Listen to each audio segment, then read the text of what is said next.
Hey guys, what's up? What's up? Welcome back to another episode of Asia Rugby Live, Real Talk, Real Rugby.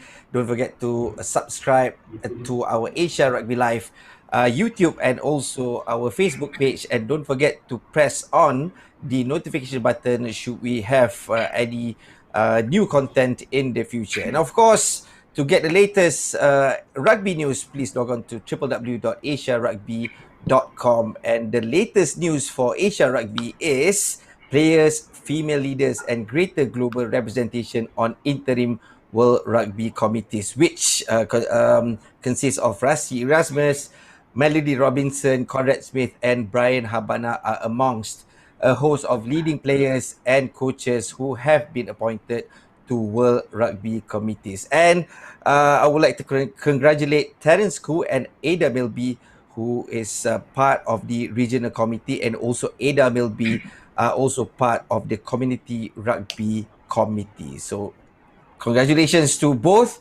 and we hope they can represent Asia on a bigger scale and probably getting Asia on a bigger scale in the future. And of course, another news that I would like to share with everyone is I would like to congratulate the Korean Rugby Union President, Mr. Lee, on receiving the 2020 Korea Athletes Awards. And of course, a job well done for Mr. Lee, who has worked really hard for the Korean Rugby Union in the past. And we wish him all the best in the future.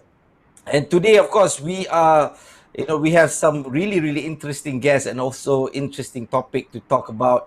The first guest I would like to introduce you from Malaysia, all the way from Sanakan, 2.5 hours away from Kuala Lumpur. We have Vela Tan. We'll be talking about bridging the gap today. Vela, how have you been? And can you tell us a little bit about your rugby history, rugby journey to our audience today? Thank you, Rod. I think my journey with rugby started from high school, like way back in the early 70s. And of course, every year we get walloped at the finals by the RMC and this kind of clubs and all that. So when we left school, we told ourselves that we're going to come back as the old boys and beat all these guys, and which we did in 1976. But then we played, Black Club became the Selangor champions, the junior league, and we got promoted to the senior league. And while I was playing for Cobra and the Klang team, I think the offer came for me to join the plantations. And rugby those days doesn't put food on the table, so I left everything and joined the plantations and disappeared from the scene for 20 years, and reappeared to the rugby scene in year 2000 while I was the CEO of the public listed company, which is Asia Plantations. And the CSR project that I launched at the time for Sabah is to do rugby development program among the rural students. And at the same time, I took over the Sabah Rugby Union as the president, and the rest is what has happened over the last few years. For the last 18 to 20 years, we have basically brought Sabah, our state, as a provincial champions for at least 5 times. That club that we established, the Eagles Rugby Club, has gone on to get some international name for itself, having played very well in international scene. And one of the beautiful part of this journey has been networking with some of the best in the world, and our association with some of the top players and coaches, and that's the journey. And I always believe that excellence is through quality, and we established that. The facilities we established was a testament of trying to create a lifestyle of excellence in whatever that we do, either in the job or in the sports. And our message, as particularly my whole family is involved in rugby, is to be the pace setters, and that's what we are trying to prove in Malaysia, to setting the pace for others to follow. And this whole idea about the center of excellence for rugby has been established with that in mind. Oh, thank you for sharing that, Vela. And to those who don't know, Vela is currently in Sandakan right now at Eagles Rugby Club. It's probably the best rugby club who has the best facilities in Malaysia. I've been there. They have a beautiful field. They have a lot of facilities and whatnot. And Vela is also the former deputy vice president of Malaysia Rugby and currently the vice president of Asia Rugby. And of course, you can see now our most special guest of today that we have today, Sir Gordon Tietjens, former, I guess, former All Black Sevens coach who has won a lot of accolades. I think, if I'm not mistaken, the only person who is still involved in rugby who has been inducted in the World Rugby Hall of Fame. So welcome, Sir Gordon. You know what? It's an honor to have you on board today. We are really excited. And just now, a few moments ago, we were talking about his experiences that he has gone through in rugby. So, Titch, or what are you up to nowadays? Yeah, I'm obviously with the borders being closed, and I resigned from coaching Samoa just recently, at the end August 31, really. So I've had about 6 or 7 weeks of relaxation, more time in New Zealand than I've ever spent over a number of years, and which I've really enjoyed. I'm getting into playing a bit of tennis, a bit of masters tennis, and play the odd tournaments, and but generally keeping pretty fit. But obviously looking forward to getting back involved in a coaching resource situation when the borders reopen, and obviously helping where I can. But that game of rugby, the passion that I have for it, will probably never change. I'll always be within me, and I love to get out, and if I can assist whatever team at whatever level, I'll certainly love doing that. So probably the pressure's off about taking a national team to win a tournament now. It's about helping the players and the coaches come through, which is something that I'm going to really enjoy. Any rugby projects that you are involved with currently? Well, the rugby projects really, I'm involved with. I'm actually an ambassador for a good sporting label, which is Legend, and I'm doing a bit of work and a bit of promotion for Legend at the moment in New Zealand. Trying to break into New Zealand. I thoroughly believe in their product, and obviously being an ambassador for them, I was very humbled to accept that. So I suppose I'm doing a little bit of that, working for Legend on the side, and but around rugby, no, I'm just having a real break, but no doubt I'll be back into it pretty soon. And I speak at a lot of different functions around leadership and culture for businesses, and also for sporting teams at times, and still helping the odd club team now and then, getting out and helping those athletes become the best they can be, and obviously lead them down that high performance pathway, which is really important for any rugby player that aspires to do well.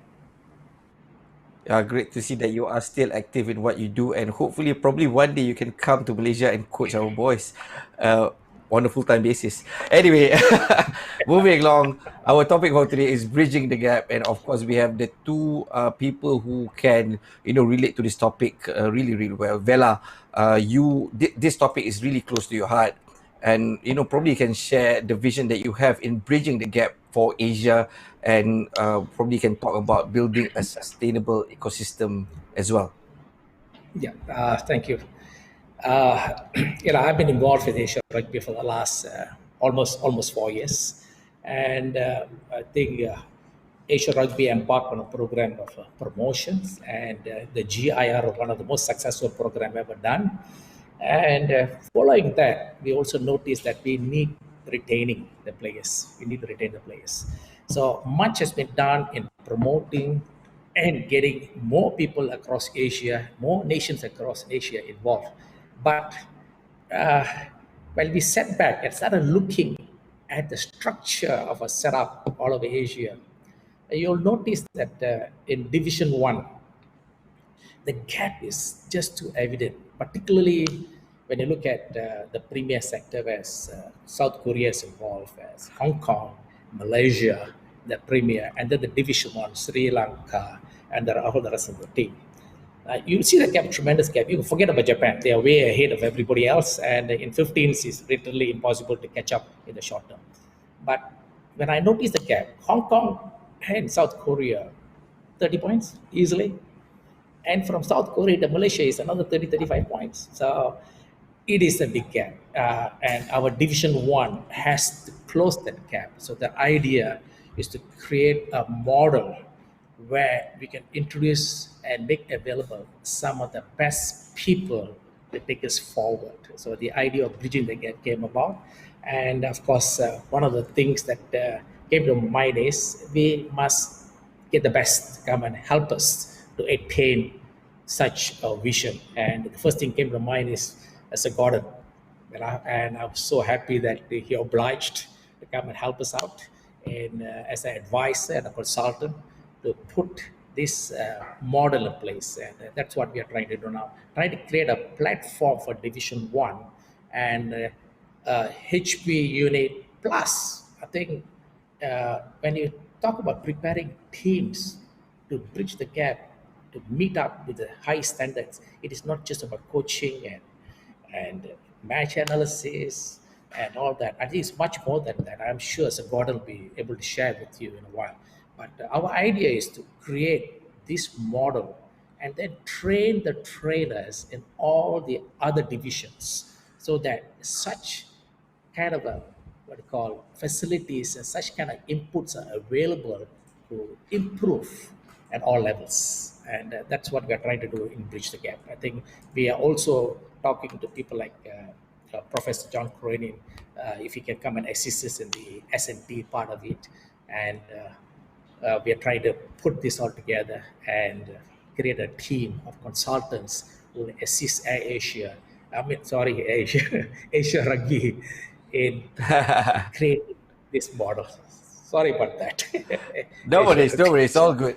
But okay, you Okay. mentioned just now about bridging the gap, Hong Kong and Yeah. Korea. When, Yeah. Korea beat Hong Kong to qualify for the Yeah. Olympics, was that another vision of you, bridging the gap between the teams?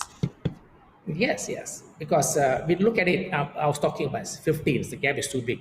But I think Asian teams got a tremendous potential in the sevens, where I believe that's where our strength will lie. And we are trying to get the people like our Sir Gordon Tietjens to come and assist us in this area and help to develop a model where we can use it and groom the players to meet the challenges ahead and bridge the gap. Uh, Yeah, Titch, since Vela mentioned about there's a lot of potential for Asia teams for sevens, you can also relate to Japan that they have proven that they can perform at the top level, especially in the Olympics 2016, where New Zealand was beaten by them in the pool stages and reaching the semis after that.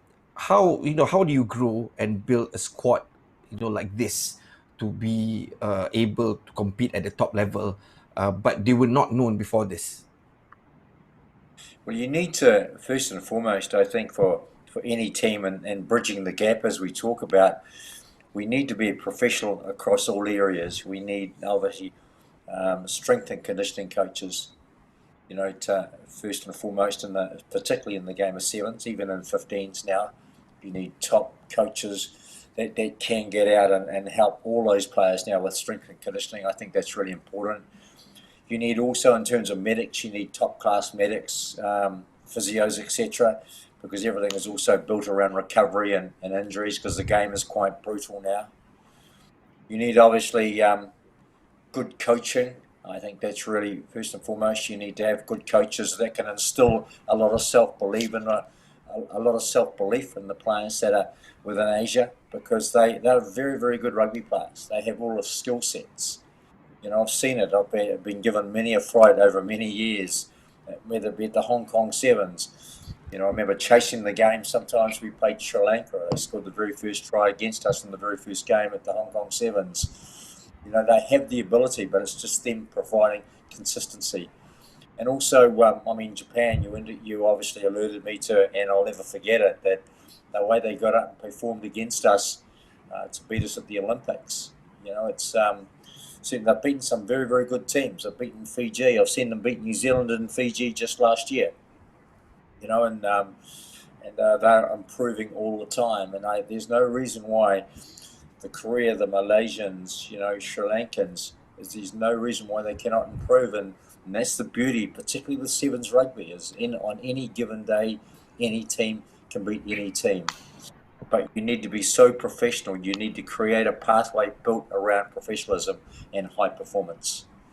And even The nutritionists, you've got attitude. to have nutritionists on the side now, because the Yeah, the fuel attitude that must be good, the fuel that they have is going to take you into games, and anytime you feel listless, lethargic, lack energy, generally your hydration or your nutritional side is not very, very good. So you've got to, as I said, there's that pathway, and then you need to be so professional now. And then on top of that, of course, it's about selecting the players and instilling a lot of self-belief in them.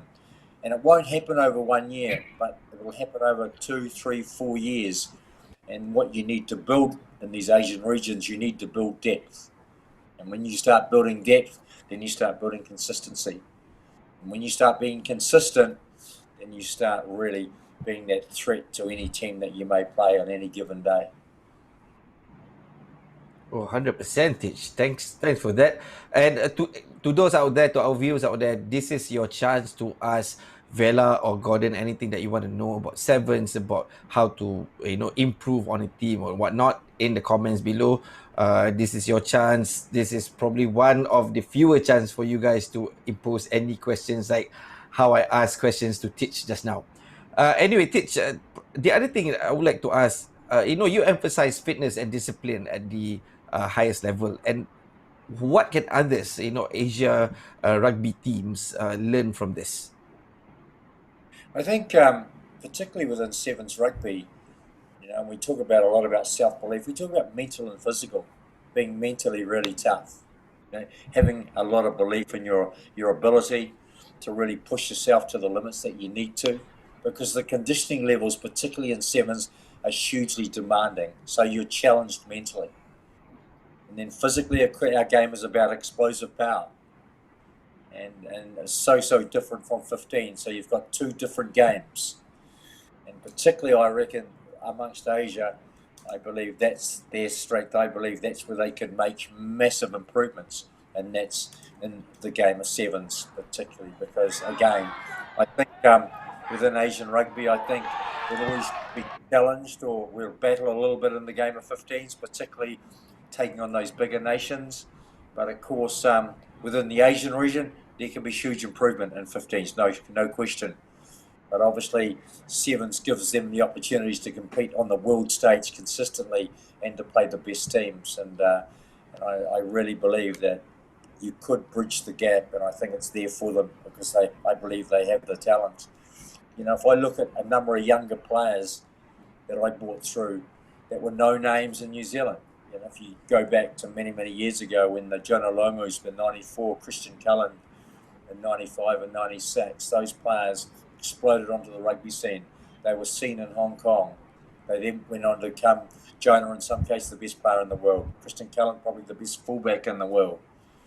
Those are only two players. I mean, I've had 46 players that came through the sevens program that have gone on to be fully fledged All Blacks. So the game of sevens also gives you those players exposure to compete at the highest and the best level. So again, the challenges are there, and those are some of the wonderful experiences that they would have. And I challenge anyone out there to say that sevens isn't good for the game of 15s, because I certainly believe it is. I mean, particularly around your skill sets, particularly around reading the picture and what's in front of you. And I think you get challenged defensively as well. So you've got to have all the skill sets, and of course your decision making is challenged many, many times. Before I move on to Bella, one more question.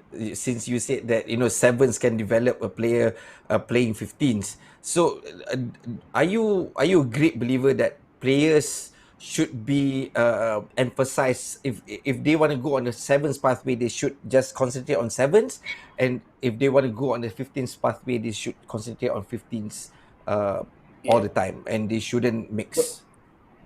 Well, in New Zealand in particular, there are some players that will never progress in the game of 15s, but they'll become what we call as sevens specialists. So they're fully contracted sevens players, and they've made that decision because they've realised they're not going to become a Super Rugby player, and in the bigger scheme of things, not become an All Black, but they could become a sevens All Black.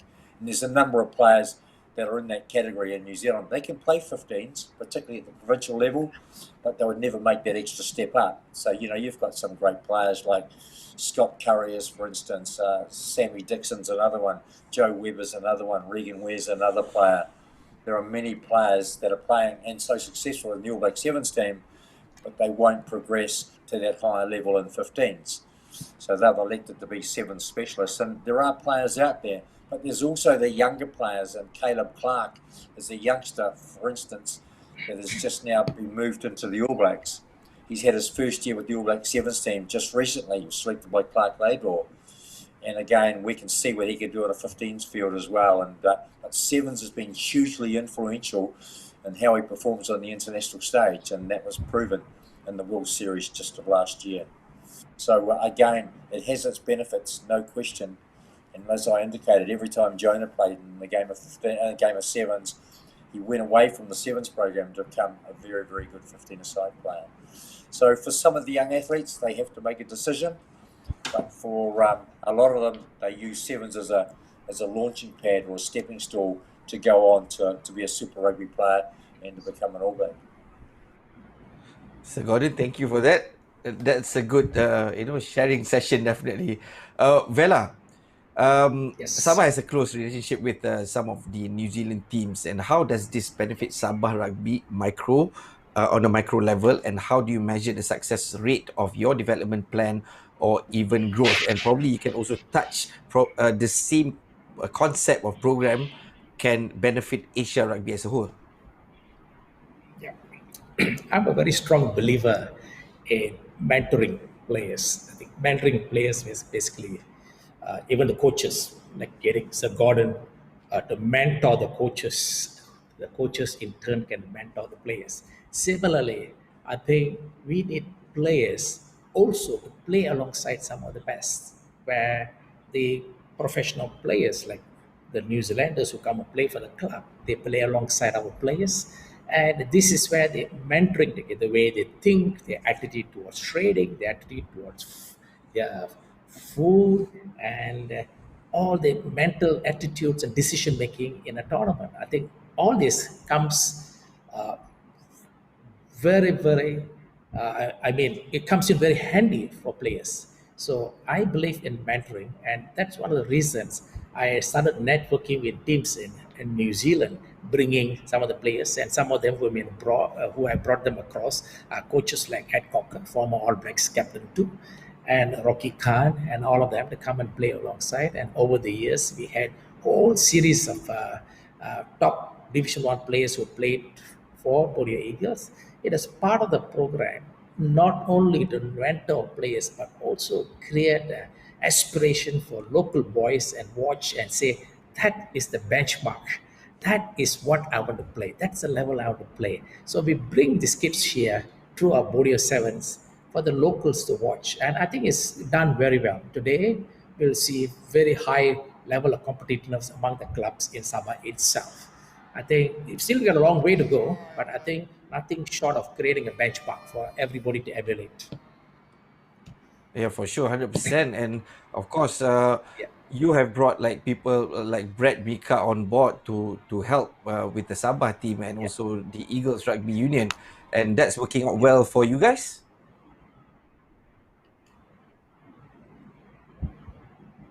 Yes, I didn't get it. Oh, sorry. Yeah. So as I was saying, just saying that Yeah, you brought people like former All Black Brett Mika to help with the Sabah and also the Eagles rugby team, and that has definitely yeah, helped the profile of rugby in your club. yeah, definitely. Because the way he coaches and the way he deal with the kids is completely different how local coaches with their players. And Mm-hmm. I think that's what they want. They want this type of training made available, this kind of philosophy towards training and coaching available for Asian coaches. It is not just teaching them to play rugby, it's much more than that. I would say transfer of technology or transfer of knowledge of rugby. Sir Gordon, probably you can comment on high performance equals to higher costs. Uh, is it true? Do you reckon that the higher performance that you want to go where you want to go that you need more money? Not necessarily. No, it's always got to come, I believe, from within. And I mean, you look at Usain Bolt as the best ever sprinter that we've ever had. And I've seen video clips on YouTube and about Usain Bolt, and of course he came from a very limited background. He never had the facilities and that a lot of athletes around the world, particularly in America, that they had in Jamaica. He worked particularly hard, and he proved he never had to have all that to be the best in the world, and probably the best ever sprinter we've ever seen. And honestly, I've worked with Samoa for the last 3 years, and they haven't got the facilities that the All Black Sevens have got, but they've got the tools there to still be a very, very good, efficient athlete, and that's what's really important. It's making those changes, and of course, money's it can certainly assist, certainly around sponsorship sometimes, and certainly around supplements and what you need around recoveries, etc. Having the ideal pools to recover with afterwards, and some countries and some teams don't have those facilities. But everything comes from within, and I think the coaches and the management teams of any of those teams, they have to lead what is all about high performance. I think that's really, really important. And of course, any team, and particularly with Samoa, I came away from New Zealand and I knew the standards they had to meet to get up and compete with the best. So that was my goal, was to get them to reach those standards, the fitness levels, the speed levels, the power and the strength in the gyms.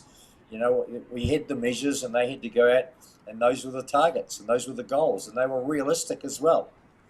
And that applies to any team. If I was to coach a team in Asia, I would set those same standards that they had to reach. And those are the goals, and those are the challenges that athletes love to face, particularly if they're passionate and motivated to be the best they can be, and of course, and they want that team to succeed. And that's why I've always demanded any team that's successful, it's always about the team, it's always about we, never about I. And of course, you set realistic goals, have that real belief, and if you create the culture as a management team and the players buy into that culture, that is wonderful in terms of being successful, because it creates consistency, and they adhere to protocols that you put in place as a management team, and then you go for it.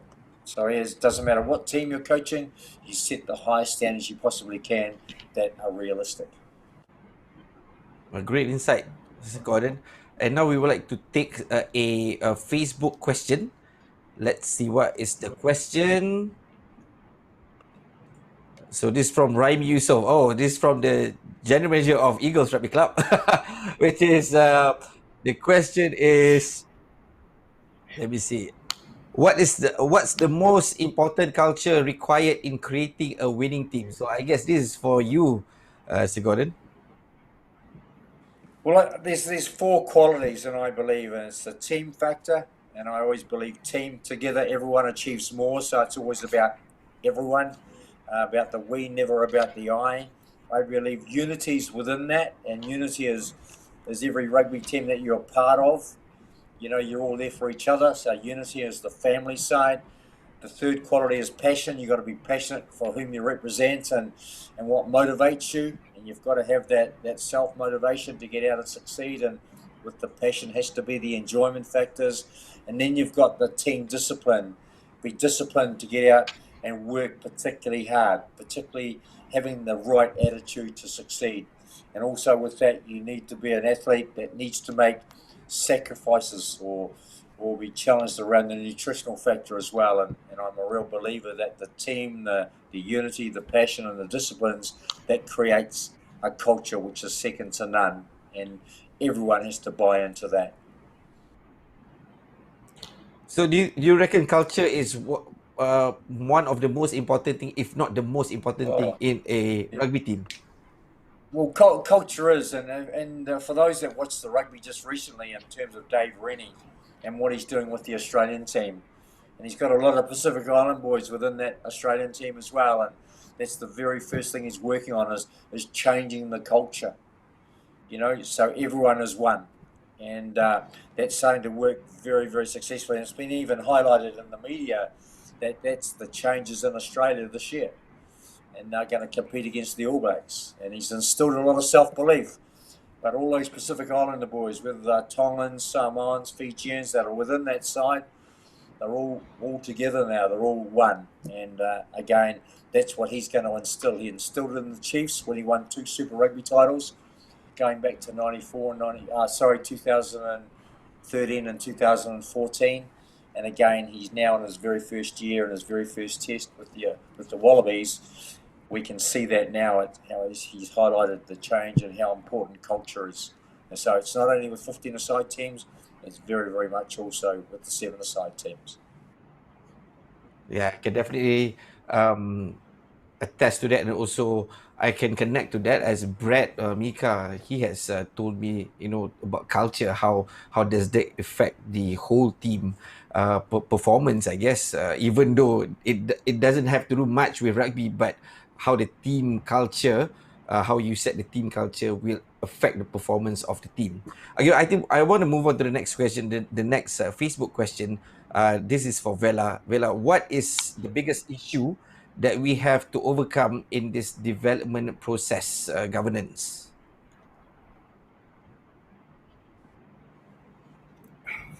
So is it governance? What do you reckon? First and foremost, I think,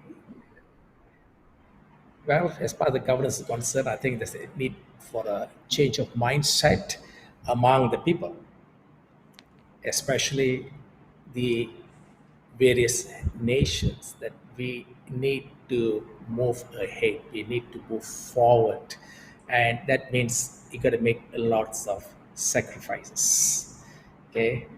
As far as Asia Rugby is concerned, I think we'll do everything within our means to create a platform, put the inputs, but the rest of the initiative has to come from the various nations. Now, we are making a fantastic proposal now to create a model for all the coaches in Division 1 or maybe Division 2 or 3, where they can come participate, but they have to come and participate and willing to make the necessary changes to go forward.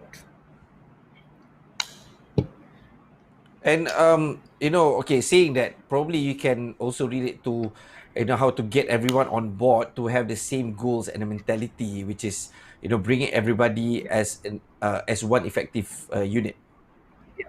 Yeah, yeah, that's a culture, as Gordon mentioned just now.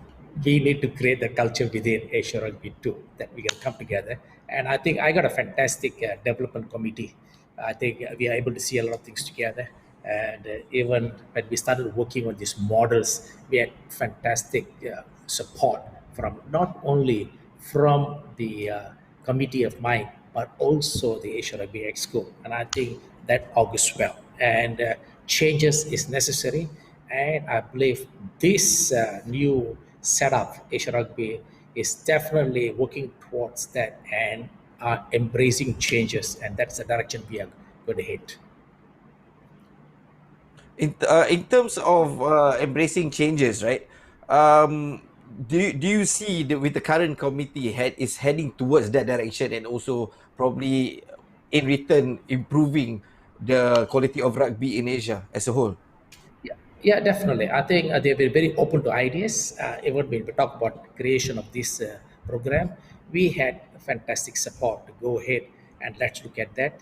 At the moment, we are also looking at, while we are creating a platform, high performance and mentoring programs, we are also thinking along of creating Asia Super tournament, say Super 16s, 10s, or 7s, which we like to create, which will be a semi-professional tournament, which will give opportunities for the teams across Asia to participate with together with professional players. I think these are things that in pipeline, and it's been very readily accepted by the committee that this is the direction we head. We need to give Asian teams that kind of high performance exposure too, on top of all the training and coaching we have to give them. Sir Gordon, how important is the I would say a governance of a union affects a team's performance? I guess you can probably relate to this, as you were with New Zealand Rugby Union and also Samoa Rugby Union in the past. I mean, it's really important that those teams that that are representing whatever country, that you have the full support of your union. That's hugely important. And what Vela just alluded to also at the same time is, particularly with players, like, for instance, I can remember a lot of players from Hong Kong that are playing for the national sevens team, but they're also working at the same time. So therefore, they don't get to the conditioning levels or the amount of time and training that other teams like Japan have, where they are fully professional rugby players that are paid continuously. And if the unions are in a situation where some unions are, particularly New Zealand, Australia, etc., South Africa, England, they've got fully paid players that can train as a professional athlete should do 7 days a week.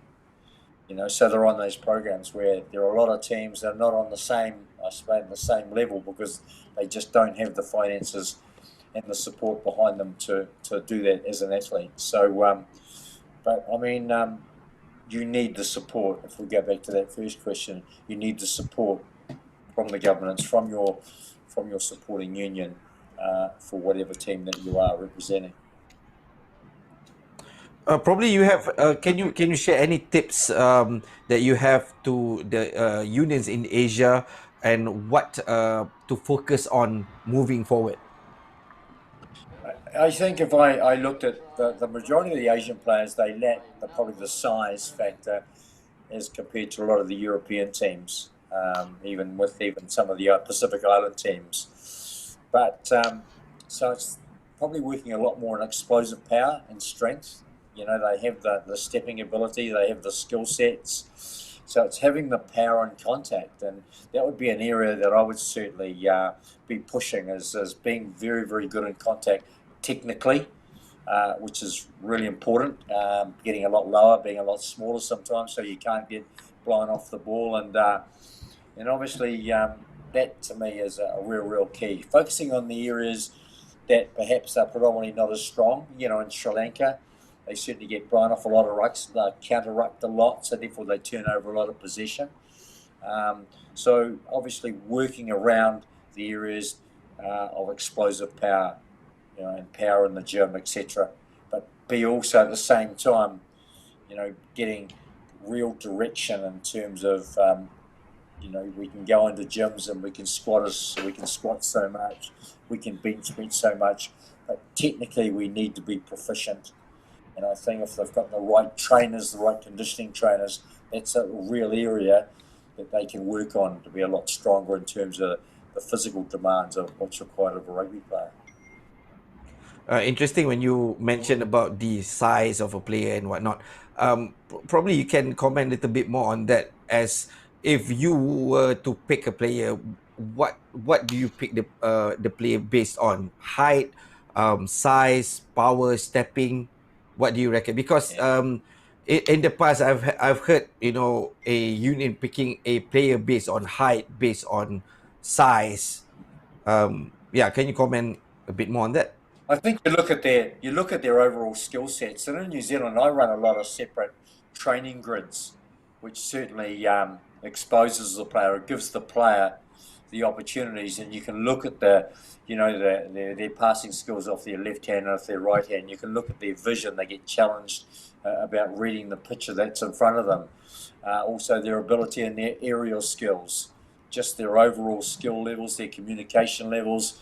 There's a lot of huge skills, and of course, one of the best ingredients that any player can have, particularly in the game of sevens, and also can apply in 15s, is the pace factor, being very, very quick, and your ability to use that pace well. Particularly for any back, your ability to beat someone on the outside, your ability to have a great step, to step on either foot. You pick up those things very, very quickly. If you look at the Fijians, they've been brought up under the game of sevens. They've always got a rugby ball. We're on the beach, doesn't matter, we're in the paddocks, in the streets, on rugby fields. And of course, their ball skills are fantastic. Their ability to pass off both hands, to read the picture, their peripheral vision. They have all the qualities that are required to make a very, very good rugby player. Your ability to take high balls, to how you get up, how you can elevate yourself, exploding off the ground. There's certainly lots of skills that you can apply in training situations to identify the players that you need to make up your team. But never go away from players, certainly around the speed factor. And particularly in sevens, it's about repeated speed, your ability to do it again and again and again. So therefore, you need a good aerobic base. You need to push yourself particularly hard to develop that aerobic base. And then, of course, it's anaerobic after that. So it's good to have a sprinter in your team, but at the same time, that sprinter's got to perform again and again and again, not just for the one run. So, and also have the skill sets, because a lot of players get challenged in any game of rugby when they're fatigued, when they're very, very tired. Can they perform or execute those skill levels in the big moments that really matter to win or lose games? So that to me is really important. So you need to be at the ultimate fitness levels to execute at the right time, make the right decision, and also perform the skills that are needed at that time. Vela, referring to what Sir Gordon Tietjens just said, moving forward for Asia, how do you think that with the help of Sir Gordon and also the vision that you have, how can we move forward together in Asia? Basically, as I mentioned to you, we will start conducting programs next year to bring regions in together with one of the tournaments they're going to hold and then conduct these kind of training programs. Coach the coaches program, and then through the tournament, take them through, analyze the games, and then have a post-tournament program too. I think this is the way forward. Coach them, let them take the teams through the games, and then after that, do an analysis them and take them what it takes. They take the place to another level. I think this kind of experiences training program only can come through people like Sir Gordon who have been there. I think this is something that we are looking forward to next year.